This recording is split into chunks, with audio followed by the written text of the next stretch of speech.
How it used to be. Something for everyone. 24/7, 365. After these messages, we'll be right back. The COVID. Cinda Williams here, and welcome to the Grown Folks Radio World. Wednesday afternoons from 2 to 4 Eastern, I host the PPC Radio Show with Shelly Shell Williams. Hey everybody, it's Shell Williams, Philly's Okra. We got some important stuff to talk about. Fridays at noon Eastern, I present the PPC Podcast. It drops on Spotify, Anchor, Apple Podcasts, iTunes, and many more.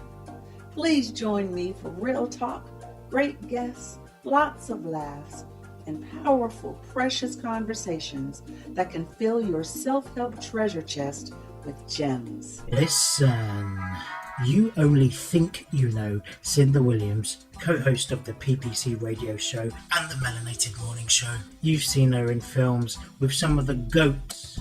You may have even heard her sing her way to the top. You don't have to judge the book by its cover. You can get the book and read it cover to cover. I'm talking about Pink Panty Confessions by Cinda Williams, available in paperback and digital format in all good bookstores. I would probably look in Amazon. Pink Panty Confessions, the book.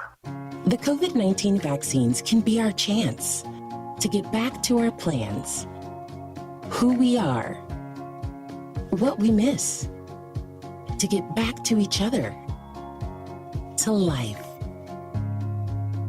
But it's okay to have questions, like, how were the vaccines tested?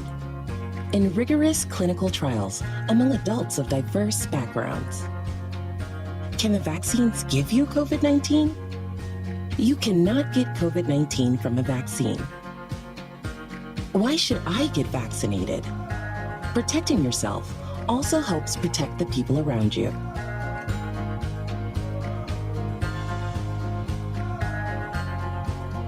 Find the latest information at getvaccineanswers.org. WGFB-FM radio. So are you ready? How it used to be. PPC, yeah. PPC, yeah.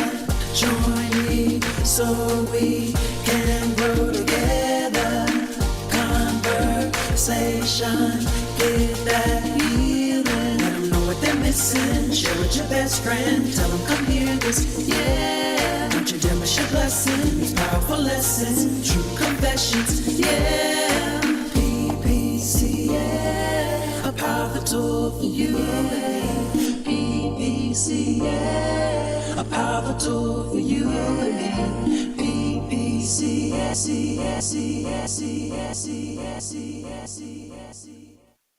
All right, welcome to the PPC Radio Show. Are we on Facebook and stuff now? I can't tell. We are. Okay. My thumbs up? You didn't see my thumbs up? I did a thumbs up. Oh, okay. I just haven't. It hasn't popped up on my page yet.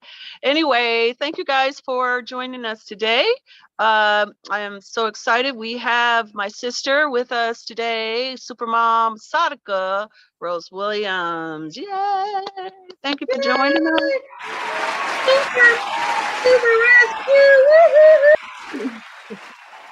Now, last year, you guys may have met Sadaka, and she came on a show representing her job, the Safer Foundation. But this time, I really wanted Sadaka to come on to talk with us from the point of view of being a mother, although I'm sure we'll get into her career and stuff like that too. This month of May, I thought it would be cool to focus on moms, and then in June, it's going to be dads. So what's that? It just dawned on me, Seabreeze. She never was on the PPC radio show. She was on the Melanated Morning Show. Was not. That's right. She was on the Melanated Morning Show, and that's why we more talked about the foundation, because that was the topic of the day. You know. Exactly. I get confused, but it just dawned on me. Okay, so this is Sadaka's first time on the PPC radio show and the podcast. So Sadaka, before we like get into the serious conversation or not, depending on what we do, of that, we have a question that Shelly Shell poses to each of our guests. So Shelly, go for it. Sadako, are you ready? I'm ready. All right. This is True Confessions time. I know you heard the jingle. True Confessions. So we need your true confession. And whatever it is, we got to follow suit. So something maybe we don't know, something nobody knows. Maybe your sister might know because you're sisters, but maybe nobody else knows. Oh gosh, I don't know. I'm like a confession. I feel like this last year has been like, I don't have anything to hide anymore. It's like it's out there in terms of you see what you get. A confession. So it doesn't have to be serious. Did you go to the candy store and steal some candy when you were a kid? Did you secretly not like somebody that your sisters liked, or maybe you like one of her boyfriends? I'm just saying. Oh no. I guess my confession would have to relate to childhood. I'll use that one because it was one of the most embarrassing, I think, lies that I've ever come out with. My mom would always make me mow the grass, and I did not like doing that at all, but I had to do it. So one time I had my pair of glasses on, and I came in, and I guess this is where Cindy was influencing me because I put on a whole production of a bird attacked me. It cracked my glass. And I like came up with this whole story and was like, stating my case why I was traumatized from mowing the grass and stuff was attacking me. I don't think I ever had to mow the grass after that. That was good. I was highly effective in my story, and I think I guilt tripped my mom. So she was like, "Okay, Monica do the grass now."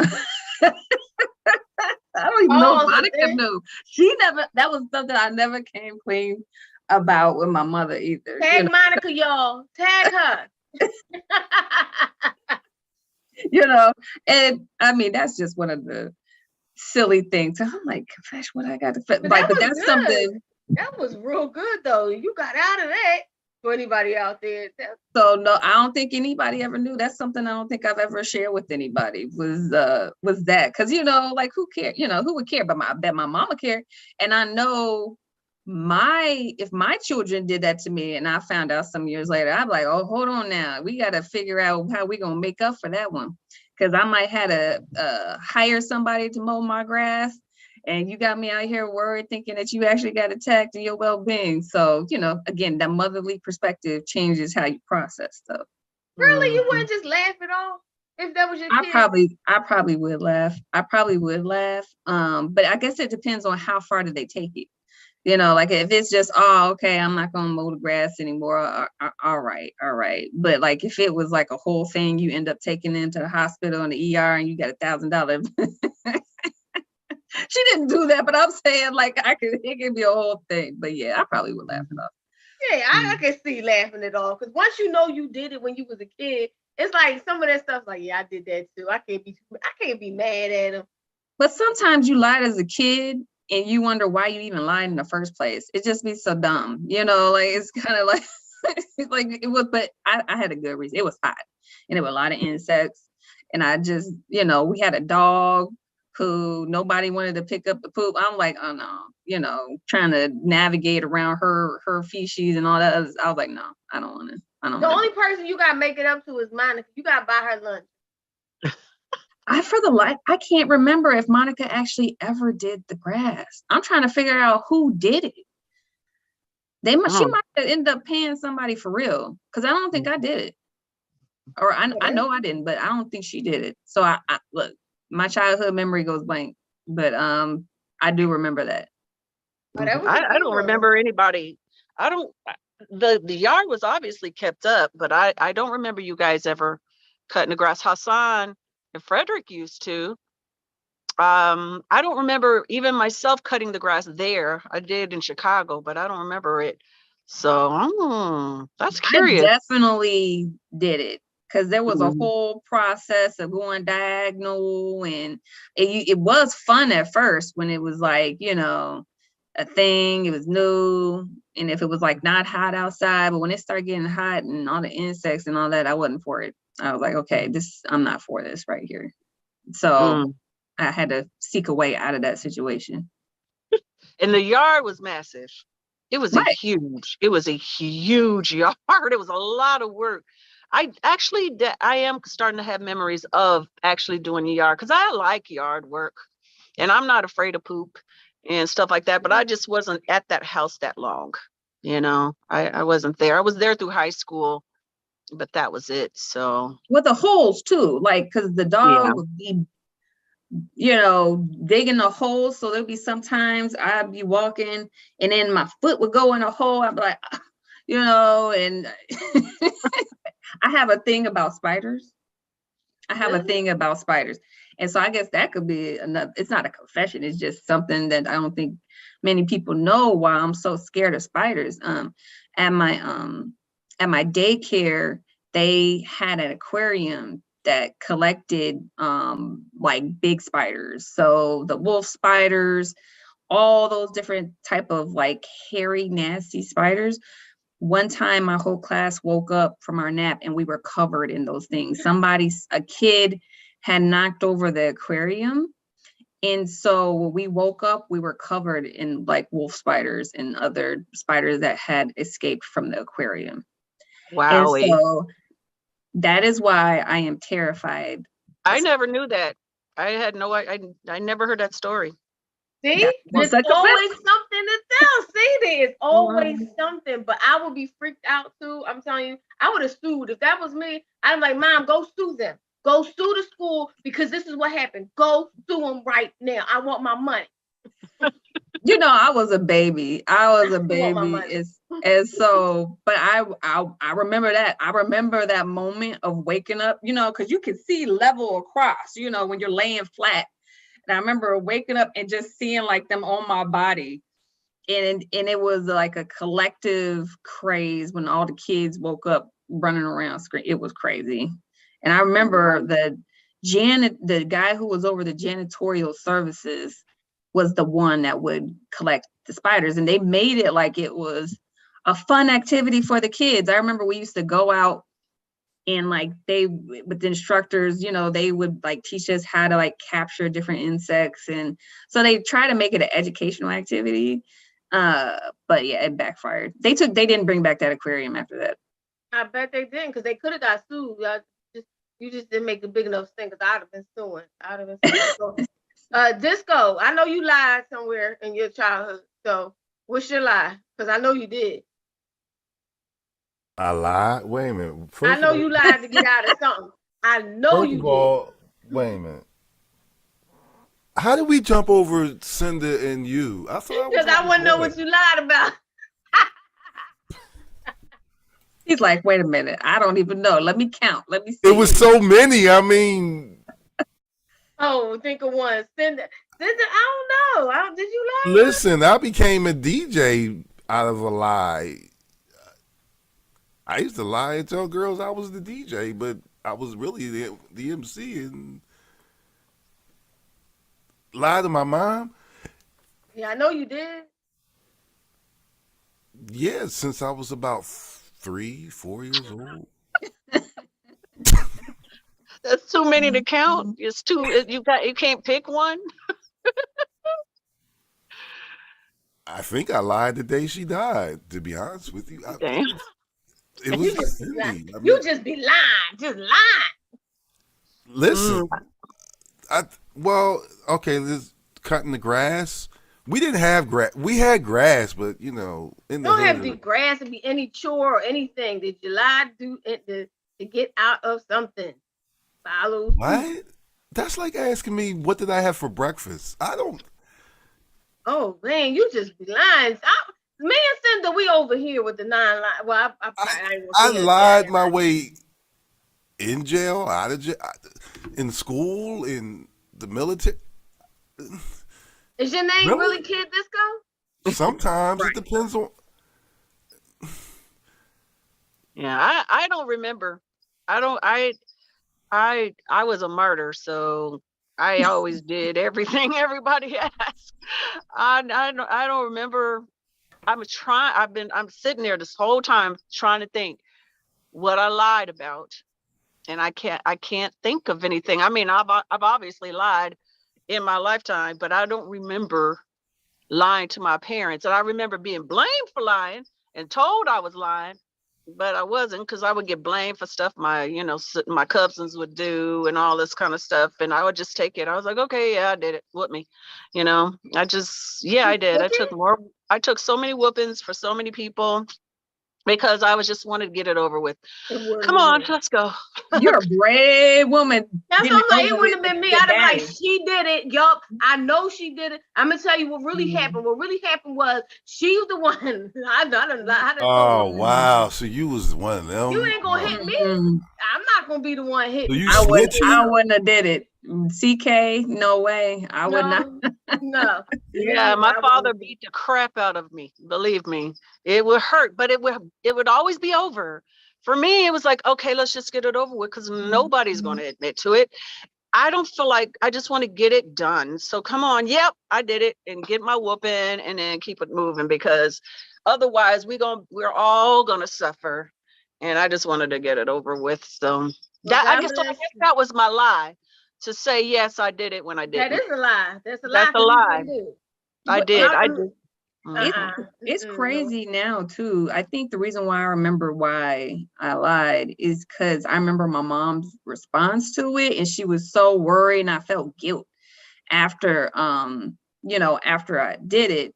And it's interesting now as an adult, like, and even most of my life, like, I do not like lying. Like, I rather completely avoid a situation rather than lie. I just don't, and so sometimes people are like, oh my goodness, she's so raw, like, goodness, shield us from what she says. But it's because if you ask me a question, I'm gonna be truthful. So if I know that you're not gonna like my response, I try all my might to avoid the situation. So I don't have to, I don't want to lie. And at the same time, not all the times are people ready and willing to hear the truth. So you have to use judgment in how you do it. So that's a principle that I have, is honesty and truth. That's a good principle. I can't say, all right, you're right, I want to avoid stuff. And I think I didn't lie to my mom, but I think I would, I was sneaking. I wasn't allowed out. I was very sheltered, so I wasn't allowed out. But after school, I knew she had to work, so I knew her time in between me getting out of school and work. So I would go down to a different neighborhood, like really far neighborhood, and I had a time to come back. All right, I'll go down to this neighborhood, spend time with this boy, and then I would get back to a certain time. But this one time I was running late. So I stopped by, even though my dad wasn't in my life, but I knew he lived somewhere. So I stopped by and would call her and say, listen, I stopped by his house and to come on. So that was my lie, but it wasn't really a lie, because I stopped by for real. Okay, I'm going to stop you right there. I stopped by and said, I got to go. I'm going to stop you right there. That's a lie. Stop. It's not a lie. I said. It really is. Where's It's the still lie? deception. Where's the lie? I said, I stopped by dude house, dad house, whatever his name is. I said, I stopped by real quick. And I mean, clearly she probably knew, like, why would you stop by somebody you don't even like? Oh, but it's a diversion. It's still a part of a deception. But I would have been really, really late, because by that point it was dark and it was really bad. Okay, but let's start from the beginning. You weren't supposed to be down there in the first place. It wasn't a lie, though. And see, y'all are giving, this conversation is giving me heart palpitations thinking about my 2 teenage daughters. Oh, you saying because if they did something like that, that's not right. You're right. I'm sorry, I was wrong. Now see, now I'm gonna be like locked down. What you mean? You never did nothing like that? You never had a way to get around? Come on, So I came 2 years after Monica, she's 2 years older than me. And so Monica was into all that. And so I was kind of the young little sister, do-gooder. I'm not doing that, so she used to, always be mad because I telling mommy or I'm, Oh, so you So- would have tell her. So you told. Oh wow! So you was the family snitch? no, Just No. the Monica snitch. just the Monica snitch. Monica's listening in. I love you. Monica, I'm sorry for you. I'm sorry she did that to you. But I did it to my But see, cousin too. So. But see, that was because in my mind at the time, I was like, I'm her protector. Like I love her dirty draws, my sister. So I'm her protector. She don't know what's best. She out here in these streets. I'm gonna protect her and make sure she's all right. And so that was my mindset when I was little, Although So I'm sure snitching she was thought very what? differently of that.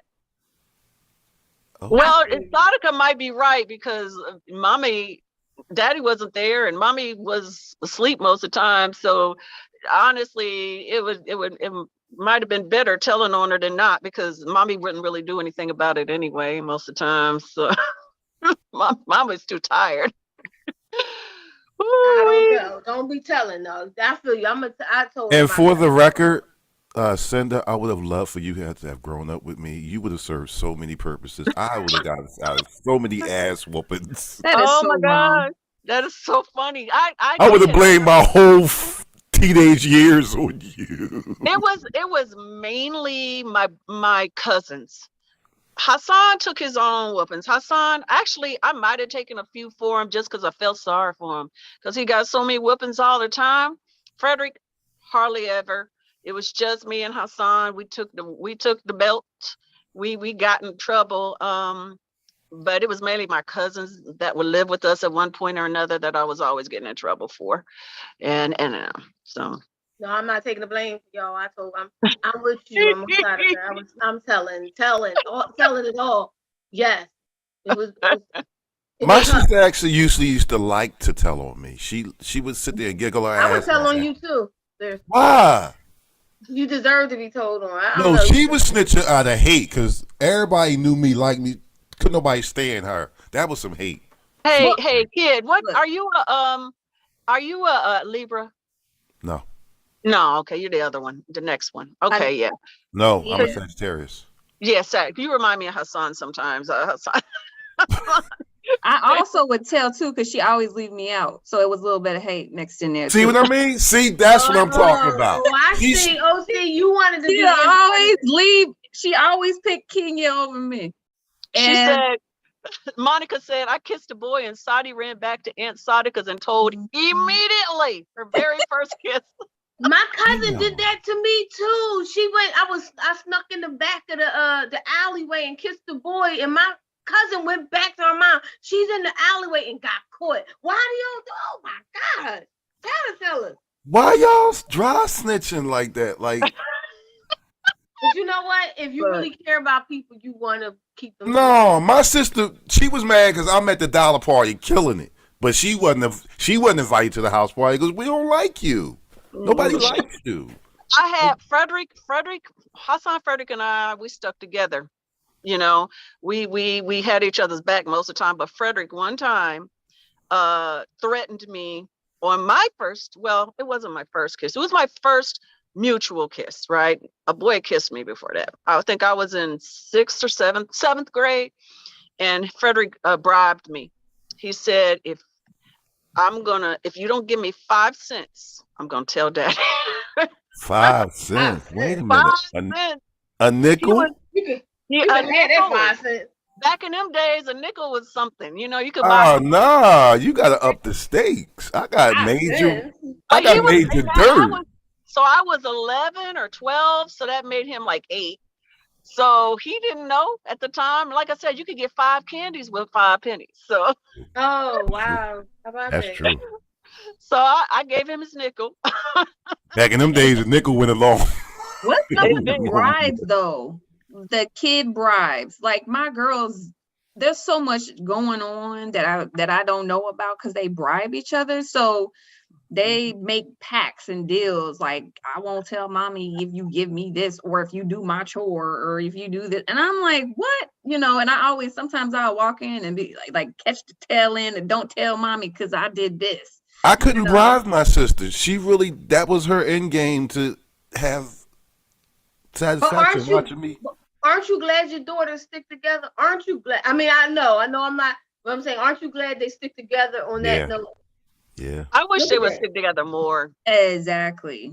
I wish they would stick together more. Mm-hmm. Yeah, I wish, and they're getting better because I started treating them. Like, so there was a time within the last year, my youngest tried to front her older sister off to a whole bunch of people and was like laughing at her in front of at her in front of the other people. And I'm like, you don't never do that.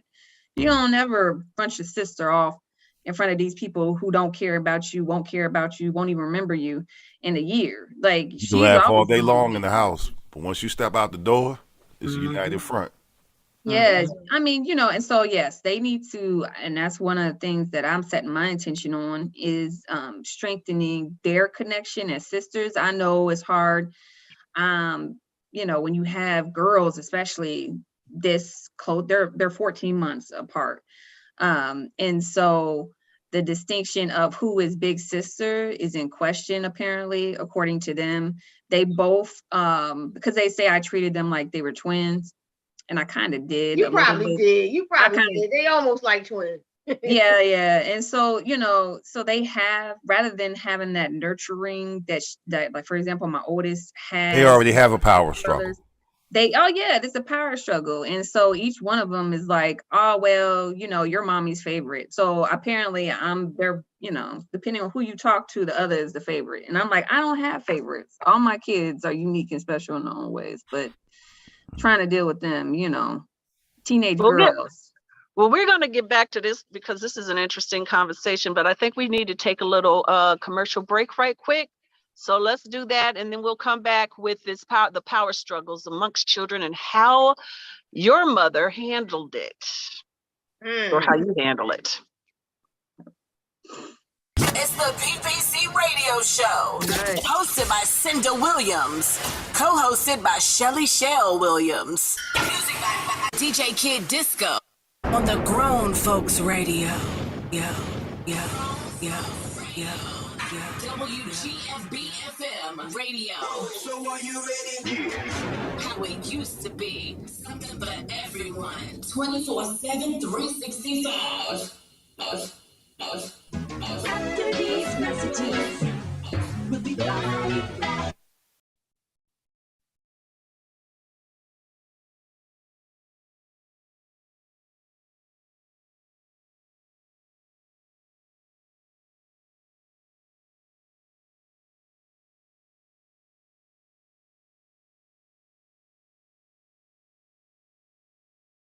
Hey, everybody in the world.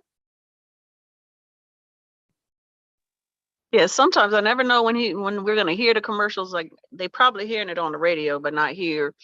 So since we're here and Facebook can hear us, hi James. Hi Earl. And let me see who else is on here. Oops. Monty, of course I saw you. Ramon, thank you, Monica, for joining us. This Roxy, Christopher, and Jamal. Welcome, everyone that's listening in. Hey. I'm trying to see with the sun glaring in my eyes. Is everybody's name Rose? Is Monica Rose and Sadaka Rose? Yeah, Monica. I'm the only one that wasn't a Rose. Well, that's not true because Megan's not a Rose and Mackenzie. But there was a time when everybody was named after my grandmother in some way. I think it was because she passed away. Y'all were here before that. So, but you were the start of, I think, Anissa, who's coming on the show soon. She was the first. She was the first Anissa Rose. And then it was Monica Rose and Sadaka Rose, a whole bunch of more Roses, all after my grandmother, who was the matriarch for a long time. Hi, John. Hi, Tracy. Hope you guys are well. We're talking about mama's stuff. That is very interesting. I know since I had an only child, I haven't had the dynamics that other parents have with their, children, especially children that are born close together. Because I didn't have it. Because nobody was, Hassan was a close. Hey, Paula. Hassan was the closest to me, but he and Frederick were the ones that were like, You fight. missed a lot of stress, and Yeah. But I also missed a lot of bonding. You know what I mean? Because you and Monica are so close, and Hassan and Frederick are so close. And I don't have anybody like that. You know, I love all my siblings, everybody. And actually, you and Megan and Monica are my best friends right now, for sure.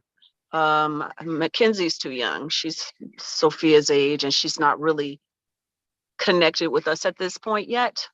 Maybe when she gets older. But so I'm thankful for that. But for years and years, I was a loner. I was always separated from everybody because it was boys, until Monica was born. And so that's 14 years difference. So I was by myself. BFM Radio. Yeah. So are you ready? How it used to be. Something for everyone. 24/7, 365.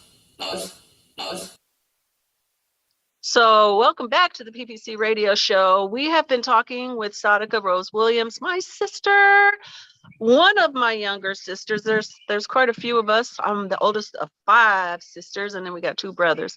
And we were just talking about the power struggles and how a parent, usually the mother, has to deal with that. Because honestly, you know, in a traditional family sense, if the father might not be there for that. You know, at least not in. Oh my God, y'all talk. Hold on, y'all talk. I gotta handle something. Come here.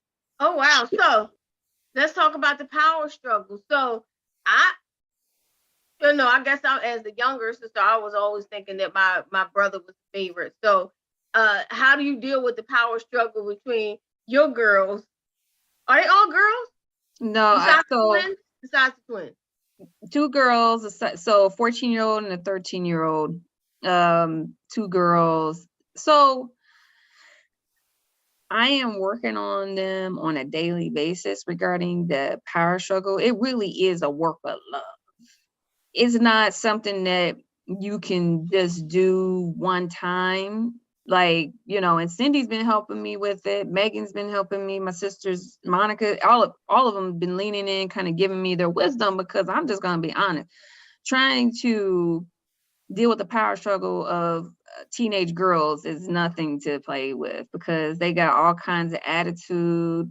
They think that they're right. They think that if you let them, that they the mama. Like literally today.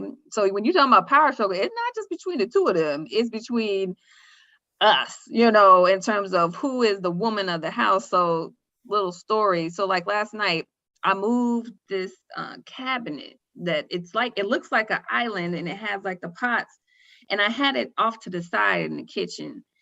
And I moved it to the center because I needed space to cook. My oldest comes in, she's like, oh, the kitchen doesn't look good. It doesn't look good. And I don't like how it feels now. And it's ugly. And I was like, well, when you have your kitchen one day, you can decide how you want it to look. But I had her doing dishes at the time last night. So I was like, you just continue to do those dishes and don't worry about the aesthetics of the kitchen. I got that. And I said, matter of fact, if you would like to cook, then maybe your opinion would be a little bit more relevant. So just, but the thing, and so it really it's like every moment, every point of day, and with them going to school and having all those outside influences and impressions, like you got to be so intentional anytime you're having these conversations with your children. So one thing my aunt shared with me that I never knew about my family and my dad and his siblings was every Friday they had something special that they did together, whether it was watching movies or reading prayer, whatever it was, they did it together, and they made sure that they bonded together.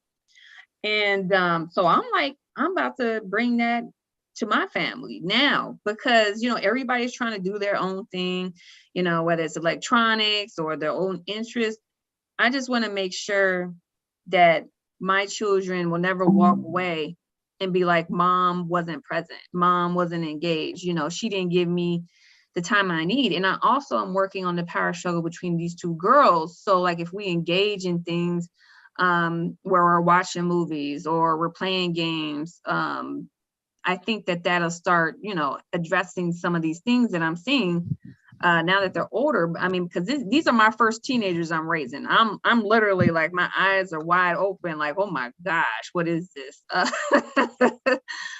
So that's how I'm trying to address the power struggle that's taking place between them, so that they're communicating in a way, you know, because they can be so mean to each other. And I know it's a sibling thing. I know me and Monica, one time we got in a fight over a pair of shoes she had going to a basketball game. It's like the only fight we ever had, but it was crazy. There were eyes gouged and scratches, and you know, it was all kinds of crazy. So I know how it gets with siblings, especially girls. You know, I understand. Oh my God, you don't remember. You were too young to remember Hassan and Frederick, our brothers. You were too young. Hassan and Frederick wrecked the house at every turn. By the time, they always fought.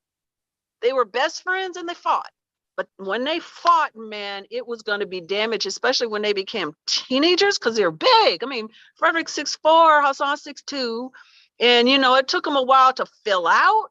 But oh my gosh, they're huge, and they would tear, especially Mommy's house. When we lived in Indiana, they wouldn't do that when Daddy was around. They would fight, but they pull it together real quick. But with Mommy, she had no say, no nothing. They fought like cats and dogs. And I think it was also a power struggle, because like, for instance, when I look at your boys, Sadika has twin boys, but it is very evident that the oldest, who is also the smallest, Sean, is in charge. And it's also very obvious that Seth, who's the big one, doesn't care. He's happy to follow. That was not the way it was with Hassan and Frederick. Hassan was the oldest boy, you know, and kind of the leader in all with the cousins. Even my cousin Richie didn't want that. So Hassan was kind of leader. But Frederick was like, no, you ain't telling me what to do. Frederick wasn't taken to be, he wasn't going, Hassan ain't my leader. And then they were always compared because they looked a little different. Frederick got that Romanesque kind of, you know, a look to him, while Hassan was a little bit more Afrocentric. And girls would be like, oh, he's cute. You ain't so cute, you know. So it was always this comparison. People are mean. They were so mean. Boys, let me tell y'all something about being boys. We get into it. I had a cousin. I have a cousin. My cousin Lonnie. We were almost raised together. But I'm the oldest boy cousin. Now, me being in the street like I was heavy, everybody knew me, so he wanted to follow behind me. But then once he got to, I think when I got about 16, 17, so Lonnie was about 15. Now we in the same circle. But they not calling his name because he's just the cat that go to the party. I'm the cat that's actually DJing the parties. So we fighting like crazy. So one day, out of jealousy, what does he decide to do? He decides to throw my records down the sewer hole. Ooh. Dang. When I talk about a fight to the death, horrible. You threw my records. That's horrible. My records, my bag of battle records. I was supposed to be in a battle that night, and he knew it. Oh, that's whole bag. cool. He took the whole bag and threw it down the sewer. That's vicious. That's when vicious. you get mad, I guess when people get mad, they get mad. Man, we fought for 2 weeks. Oh, that's just 2 weeks. That's nice of you. But we found out, realized nobody could beat nobody. So. Right. Yeah, boys fight. I just think it depends. You know, like I said, you're fortunate, Sadika. At least so far, Seth is so gentle and so cool. He's like, Sean, you could take this. You good. I'm fine in the background. I got your back. I feel that vibe from them already. You know, that's a blessing, because she got 2 Taurus boys whose birthdays are coming up. Yay! What? Wait a minute. Are they going to be one? One. Yes. One. Right. Yeah. Well, I But- mean, But I think, isn't there always, even with twins, isn't there always like a dominant one? I don't know if they're dominant. Well, maybe. I don't Yeah, know. They're just so it's different. just a personality, it's just a personality difference, I have never known like identical twins that fought. I know they're out there because I've heard of it, but I've never witnessed it. But fraternal twins are different. Yeah, fraternal twins. Yeah, they're yeah. Fraternal twins are different, and these boys are fraternal, aren't they? They're fraternal. Yep. They're not identical. But the balance is there with these two. I mean, Seth, I'm sure they'll have their moments, but for the most part, I see Seth having Sean's back and letting him lead. At least that's how it's been, what I've witnessed so far. He waits for his brother to make the first move, and then he follows him. And it's not a weakness. It's just he's gentle, and Sean is fire. Mm-hmm. Shauna try to smack you if you look. I'm talking about power struggle with a less than 1-year-old. I'm like, oh, I got to get on you right now, young man. Like you not running this.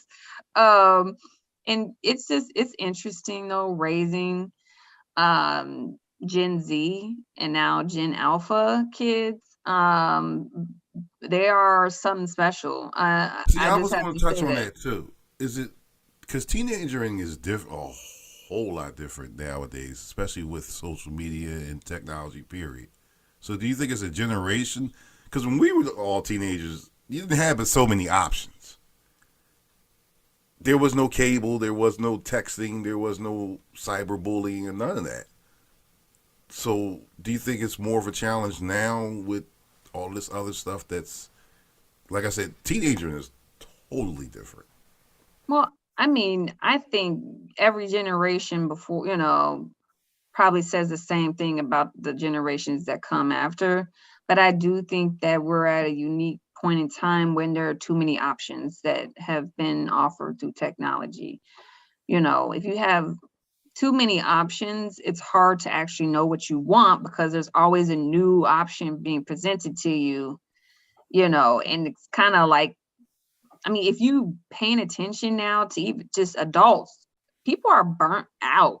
And I feel like people are getting burnt out because there's always something new. It's always shifting to something like you don't ever have time to just focus and really focus on what you want.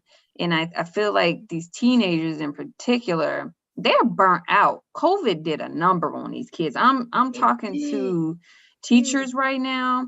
They are like holding on, Hail Mary, I got to make it to the end of the school year. This was the first real school year back from remote learning. And these teachers are like, kids are so suicidal. They got all kinds of mental health challenges. They're having trouble just relating socially. There've been so many fights, and suspensions that are happening now.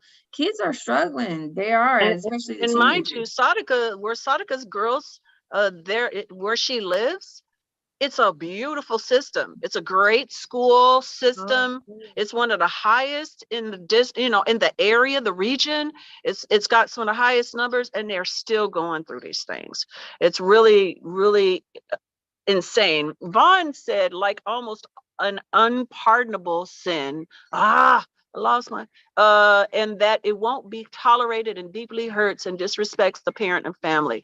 I'm not sure what he means. I think he's just saying that kids are hard to deal with these days because they are suffering, and that COVID, that whole thing just threw so many kids off.